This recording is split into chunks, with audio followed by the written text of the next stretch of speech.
Hello and welcome to We Are Tottenham TV. It has finished Manchester City 0, Tottenham Hotspur 4. Now, I'm going to repeat that because people will need to hear that again. It's finished Manchester City 0, Pep Guardiola's Manchester City 0, and Tottenham 4.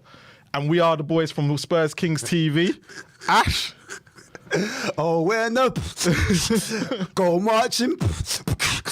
Oh, when the Spurs go marching. Oh, hey, the remix it now. Hey, listen, it's a party right about now. Are you crazy? Look, it's a party. Listen, I wasn't expected at it.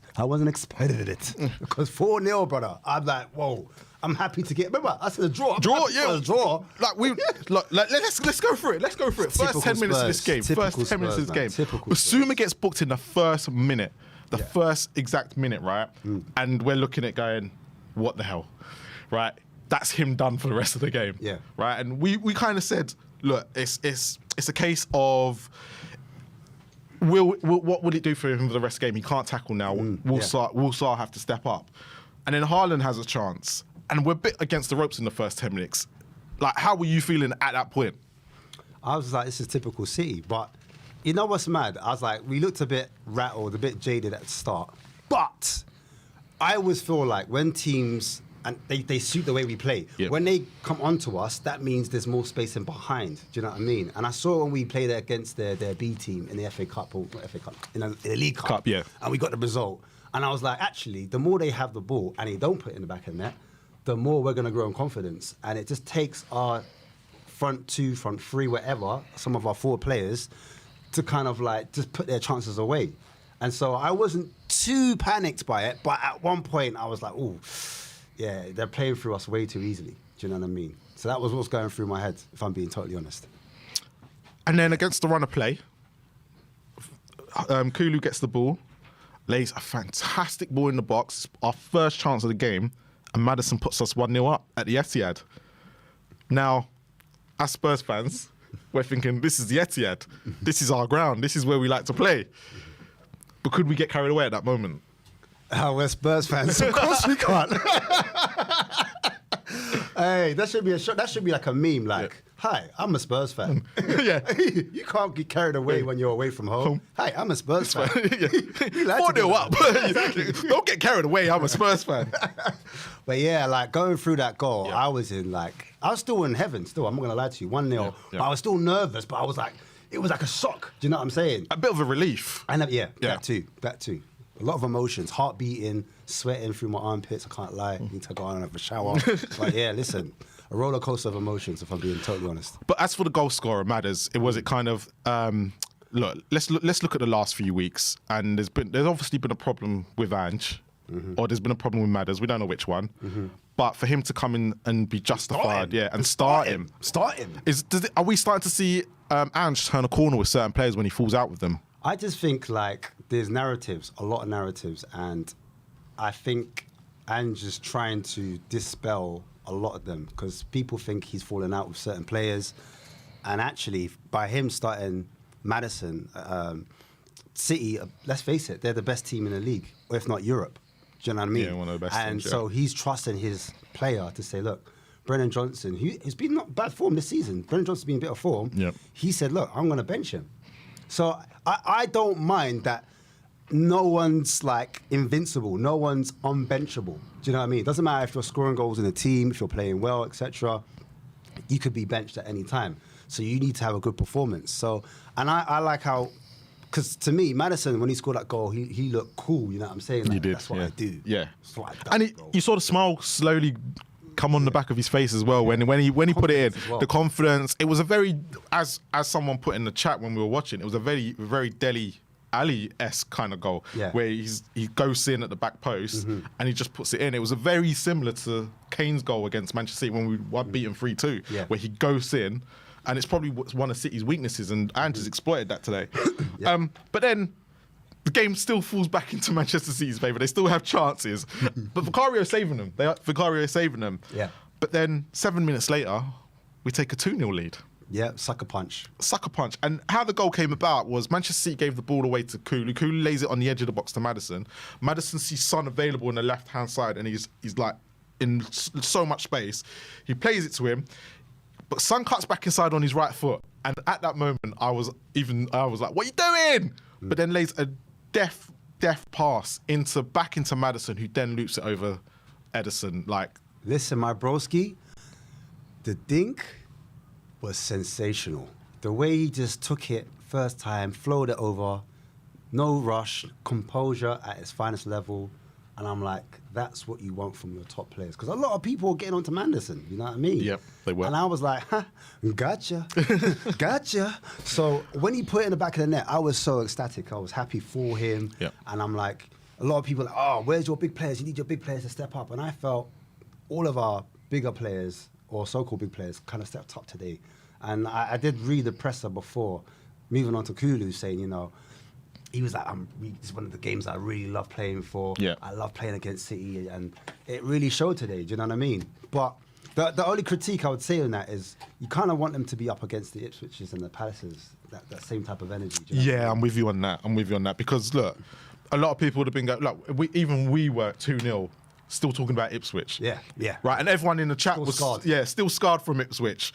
And it's just kind of, that's not where we want to be. We want to see performances like that and go, we know what we're going to be doing today. Yeah. But look, Man City had chances after that, and so did we.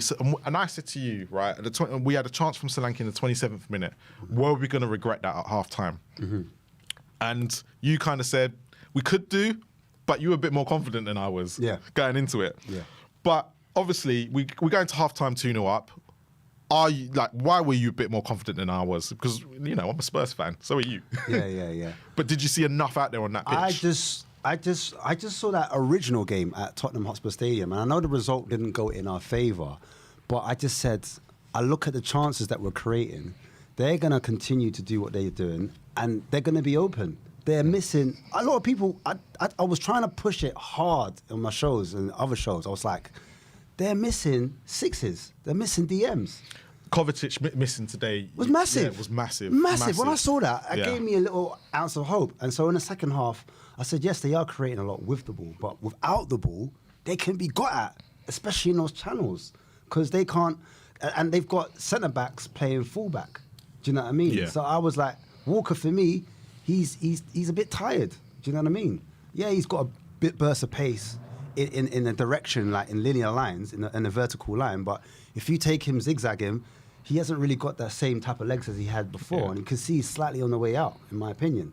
So look, there were a lot of people in our chat at halftime mentioning him. I'm going to mention him, Porro. Yeah. Defensively was probably the weakest link in the first half, defensively, but going forward was probably our biggest threat on going forward. Mm-hmm. We keep him on. Obviously, Spurs. Look, Manchester City came out at us in that second half, but they didn't come out at us how we thought. They just had a lot of the ball, and we just kind of soaked it up, which is unusual for Spurs. And were you quite surprised how we did soak up that pressure and didn't actually concede?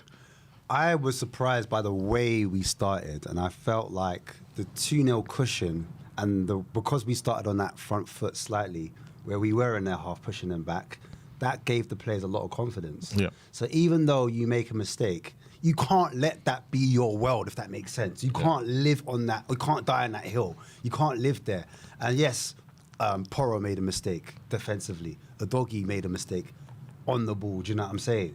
But actually, you've got time to improve in a game if you continue playing your game and doing what you're good at. And I think that's what happened with some of the players, you know. They knew they weren't going to see a lot of the ball. They kept it simple. And I thought at times, fair play to the boys for being brave and sticking to the game plan and not, you know, letting their worlds crumble or, you know, being, as they say, like, soft underbelly that you're getting slapped with all the time. Spursy. It's called Spursy. We know it. I didn't want to say it because it's such a positive show. But yeah. But today, look, it's a very... Look, we can sit there and say it's not a thing, but today was Spursy of us because it's typical. Yeah. Right? As Espen Anderson's put in the super chat, he's gone, how sick is that? Just remember, the big test is next week at home to Fulham. And you've mentioned the Ipswich game as well, and we were mentioning the Ipswich game. But remember, even like before the games even kicked off, I said, imagine that Fulham have got peppered 4-1 to Wolves. I said, is that good or bad? I don't know. Just don't know with Spurs. I just don't know with Spurs. You just don't know what you're going to get. But just getting back to the game quickly, because obviously then probably... It's probably my favourite goal we've scored this season. I'm gonna shout that out, and when people see it, they will understand why I'm saying that. The Kulu thing, but Kulu picks it up basically near our box. Yeah, he lays it. He ends up trying to take on three players. Then he nearly gets tackled, but lays a lovely ball into Son, who then gets wiped out, or nearly gets wiped out by, I think it's Akanji and Walker, who then but he lays a ball back inside to Kulu. Kulu then with his legs. Goes running with the ball, takes it into Manchester City's half, lays a diagonal ball into the box, which Solanke then on the edge of Manchester City's, the edge of the 6-yard box, picks up the ball. Gets the assist. Right? And he's got 2 players running in. I think it was Sarr and Porro, yeah? And lays a pass back to Porro. Porro then puts it right, not in the top corner, but puts it out of Edison's reach. Yeah. 3-0. Dreamland. Look, me and you got carried away. Am I dreaming? Am I dreaming? That's what I felt like. I felt like I was in heaven. I was like, wow. And like, even now, I'm like, Ash, it's a 4-0 win. Get carried away for 24 hours, but like, tomorrow I'll calm down. I'll be level-headed. I'll get back to... But right about now, 3-0, I'm on dream mode because I'm like, 3-0, this is amazing. We're going to have to do a lot to get back in the game. But I still had a bit of like... in me because we scored that third goal quite early on. Do you know what I mean? Nah, I'm glad you said that because we scored it so early. It was like the 53rd minute. Right. And we're like, oh crap, we've now got to try and defend for like 30 odd minutes or more at the Etihad, and they're going to pile on the pressure. And we're like, do we make a change? Do we stay around? What do we do? So I don't know. Yeah. So this is the thing now. We only make one change between that moment when Porro scores and when the 80th minutes when everyone came on.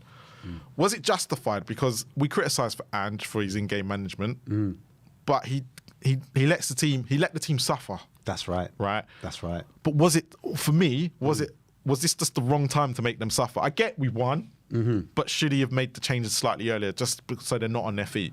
Well, we discussed it in the game. We were like, because you said you feel like Johnson should come on and make the change. But then we were actually saying, but defensively, because I suggested, do you take Sarr off? Do you take Basuma off? But you're like, no, we can't. We can't sacrifice our defensive shape. And I agreed. And so I think maybe he was thinking the same type of thing what we were thinking. Like, well, we've got to defend him. We've got to sit in. Yeah. And if I take one of those players off, and I said even Madison, because he normally takes off Madison, and which is a good credit to him now because I'm showing faith in my players by not taking him off. True. But you said the reason why he took him off is because to save Son's legs, which I agree with also. Yeah, we have to save Son's legs. But at the same time, I'm saying it's the right move, but now's not the right time. Do you know what I mean? And he did weigh it out. And I thought that was the right time to weigh it out. I thought you had to trust. Sometimes you've got to trust in your players. Sometimes you make them move too early, and then all of a sudden we lose some of our shape. We lose that extra body in that midfield, and he decided to take Son off. That was the less of the two evils because Son's only going to be defending down the side, and actually Johnson's got fresh legs. He might be able to get up and down a little bit more than what Son's doing and protect a doggy on that side. So I thought in-game management, in my opinion, because we said that even at half-time, you could do it too early. It could be at 45 minutes, get to 55 minutes or 50 minutes. And you're like, whoa, it's 10 minutes, it's too early. Like, do you know what I mean? A lot of things can happen. A lot of variables can happen. So I thought, personally, he got it right on that occasion. Manchester City probably had the better chance in the second half, obviously, but Vicario's made some, let's be honest, some great saves. Not world-class saves, but great saves to keep us in that game and keep that clean sheet in the end. Correct. And I celebrated twice that he caught the ball from crosses and corners. Now, brilliant. For me, when he's doing that, that's the bit I think everybody wants to see because that corner is a different story. 3 or 4 games ago, and if Manchester City catch one back, punch the ball or something, punch the ball and whatnot. Slips through his hands. But is this something? Are we going to see this from Vicario going forward, or are we only ever going to see this against City? We don't know. Just the thing with the whole performance, as good as it was, we don't know if this is a one-off. So we can't get carried away. It's really, really unfortunate. Look, Andrew Din, who's sent a superstat, said, "Come on, Ash, calm down. Sorry. It's just Man City, mate. Laugh out loud." Stat fact: Ange Ball Spurs scores the most goals in the Premier League so far. I said 27. That. Didn't I say that? But it seems, but you know what? Yeah, and you did say that. But it seems to be right now when we're winning, we're winning hard. Like we're winning, we're smashing teams. We smash teams. But when we're losing, yeah, we are getting beat, but we're not getting smashed. You know what? You know what? A lot of people are saying we struggle against the low block. It's the low block the problem. When it's the one thing we haven't sorted out. When teams come at us, then we can destroy them. But when they sit back, we just don't know. And I just said the reason being is because sometimes we don't have players with the football IQ, meaning that when some of our players are on the ball, players need to make runs off each other. Because remember I said that. I was one time, I think Son had the ball or Doggy had the ball and no one was running off them. And I'm like, or Madison had the ball, no one's running off Madison. And then it has to go backwards or sideways because there's people are standing in the line or they're standing off. They're not running into space. And it's that kind of, that's what we're missing. Players that understand that it's a pusher pass and move, 1-2s, third man passes. Like, these are things that they need to be coached on. Do you know what I mean? A bit better. So, there's three players that I really want you to talk about that we need to mention and go through each one individual. Dragusin, because we've done Vicaria now. Dragusin, Ben Davies, and Mate Sarr. Pape Mate Sarr. Pape Mate Sarr. Blood. Sarr boy, as they call him. Sarr. Sarr. How great was Sarr today? Because he was, for me, some of the things I didn't know he could do, he was winning the ball back. He's relentless. Relentless. He's passing between the player, like making sure the ball was being with Madison's feet and Kulu. Accurate passes into feet. Accurate passes into feet and not making them have to switch around and struggle. What did you make of Sarr today? Great performance. That's what I made of it. I felt like his all-round game was top notch. I think. Again, we know that he can cover a lot of the ground because of his long legs, but actually his timing of tackles as well, his anticipation, his front-footedness in terms of winning that ball back, being a battering ram at times, do you know what I mean? Helping his brother Basuma when maybe he's not playing too well, do you know what I'm saying? Nicking that ball up high up the pitch and then finding the better players to pass to, keeping it simple. Just providing that overall energy that we know love Sarr to be. He's just a ball of energy. Never like complains, always has his head up. He's just got a great player to have in your squad, do you know what I mean? And I felt like when you do all the basics right, you know what I mean? What more can you say? Because that's what you want from a midfielder. You want your midfielder to be defending, but you also want them to be attacking, and I thought he was good in the transition. And when you lay it off quickly, when you pass it quickly, it helps the team to move quick and opens up the holes in teams to break them down for us to create opportunities to score goals. And I thought that's why Sarr was integral today for me, in my opinion. Ben Davies, a lot of people had a lot of questions about Davies. And you said right from the beginning, he will give you a certain type of performance each game. He doesn't go underneath it. He doesn't go above it, but he'll give you a solid performance. And did you think he gave that today as well? Probably took the words right out of my mouth. Steady Eddie. You said it. Nah, Benjamin. Benny Boy. Benjamin Button. Like literally, he hasn't aged at all, has he? No. But he's not the fastest, never has been. No. But I thought he was excellent in the air. Him and Dragusin, to be fair. Aerially, good box defending. I felt he knew within himself like what he can do and what he can't do. Do you know what I mean? Do you think with Ben Davies though, it's a case of if he comes up against a pacey striker, like someone who wants to be like an Ollie Watkins, more like an Ollie Watkins who wants to be played in behind, where Haaland's more faced up to you. Running kind of striker. Do you think that's where Ben Davies is more likely to get caught out, especially in the system? I think with Ben Davies, because he's been around the block, he's been around for a while. A lot of players like a Mickey van der Ven would rely on their physical attributes, their athleticism, their mobility to kind of get themselves out of trouble. Whereas Ben Davies, in my opinion, from that game, will position himself a bit better so he doesn't have to, do recovery runs where he's got to win that ball back. So it's a different style of defending, if that makes sense, because he knows his weaknesses, and I think in this game particularly he hid his deficiencies a lot better. Not to say that Ben Davies is a top defender now. I'm not saying that. I'm just saying that when you're a certain player, you know what you're good at, you know how or what you're good at defending at, and I felt the team played to his strengths and he served well.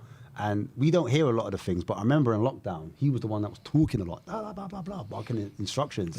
Even though he doesn't even look like the type. He doesn't look like the type, but there's a reason why they're keeping him around. Like, so he's clearly a strong voice in the dressing room. However, that position still needs to be addressed, in my opinion. And we were saying before, who'd you go, centre back or left back? Do you know what I mean? Because it was that type of game, was cagey, and we're like, it's not easy on the defenders. And then the last person I mentioned, Florine Maini. Who is he? Dragusin's agent. How did he get on today? I love that. Hey, I love that. Hey, you did that so sweet. Hey. You know what? He's got the biggest mouth, of course. But yeah, it's mad, isn't it? Like the agent, you know that Paratici? Paratici used to do the most on the sideline. Get involved in the and the players are like, shut up, man. Oh, he's getting my nerves. Let me stand on the other side of the pitch to get away from him. Yeah. I feel like Dragusin's agent is like that. You know? The whole fan base is like, shut up, stop talking. You know what I mean? Even though he was linked to Lazio and Juventus, or was it Roma and Juventus? I can't remember. And you know, it was a link to quite a few clubs. Napoli, Juventus, and a few other teams. I can't remember. Yeah, remind me in the chat. But I felt that when that was brought up, it wasn't too over the top. Normally, it's just a quick statement was like he's happy where he is. And he's humbled. I'm starting to think his agent's an AI. It's like someone puts in time to talk. Yeah. He started to realise maybe I'm talking too much. But no. Going back to Dragusin now on a serious tip, I felt again it was a bit of a mix, but it was a positive mix for me. Yeah. He had some parts of his game which still needs to be refined, in my opinion. But you saw what he's good at also, especially in the second half, in my opinion. So a lot of questions are going to come from this with Dragusin and Romero argument. Like, if Van der Ven came back, would you prefer Dragusin to start more games, or would you still keep it as the Romero Van der Ven? I'm going to answer that on Tuesday's show, guys. Please make sure you like and subscribe to First Kings TV. Yep. You answer it then. Let's get to Fulham. He's told you, if you want to know, come to First Kings TV. But trust me, we do debates, man. Yeah. Like, literally, we get into it. So that's a good question. But it's a very good question. We'll save that one. That's too juicy for here. Yeah, too juicy. Match reaction. Yeah. Fulham next. Roma and Fulham next in the next week or so. What do we do? I do like this formation, but I think there's a time and place for it. When we're at home, I still favour the way we are playing with the 4-3-3, especially against the lesser teams. But it's a selection headache now, where do we go back to Madison and Kulu in the midfield? Yeah. Or does Johnson drop off and put Kulu out wide? I mean, Kulu, obviously, at one point when he first started out, you were like, I think he's out wide. And it looked a bit smelly at first. Yeah. I was like, it's a bit stinky out wide. But then he started drifting in. And I said, I don't mind him out wide as long as he drifts in like he was at that, in that 8 position, in that midfield position. Then he can start wide and then drift in, because then they won't pick him up. Yeah. But it's a headache selection that, again, we will talk about on Tuesday's show. But please make sure you subscribe and like. And we get to 3,000, guys. Yes. We're taking more people, though. We are taking more people. Now, look, that's our Manchester City 0 Spurs 4 instant match reaction for We Are Tottenham TV. Look, both of us are from Spurs Kings TV. Look, make sure if you want to hear more from Ash, right, and want to hear more from me, please subscribe to We Are Spurs Kings TV, the link is in the description. But yeah, if you're the match reaction, the call-in show will be next. So please come in and tell us how you're feeling. Call in right now. I'm going out raving. I'm going to celebrate this win, yeah? So guys, I'm not saying where, but just come on the show quickly so I can pattern up and I can go out, yeah? And if you haven't already, please subscribe to We Are Tottenham TV. Make sure. Yeah, please subscribe and comment. And as always, come on, you Spurs.